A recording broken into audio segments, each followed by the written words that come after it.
સુરત શહેરમાં હાર્ટ એટેકની ઘટના યથાવત.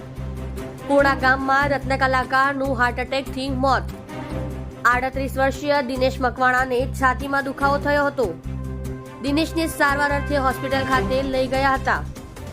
સારવાર મળે તે પહેલા જ તબીબોએ રત્ન કલાકારને મૃતક જાહેર કર્યો. રત્ન કલાકારને કોઈ પણ ગંભીર બીમારી ન હતી. અચાનક છાતીમાં દુખાવો થયા બાદ મોત નિપજતા પરિવાર શોકમાં ગરકાવ. પૂણા પોલીસે મૃતદેહને પોસ્ટમોર્ટમ અર્થે મોકલી કાર્યવાહી હાથ ધરી. પોસ્ટમોર્ટમ રિપોર્ટ બાદ જ મોતનું યોગ્ય કારણ બહાર આવશે.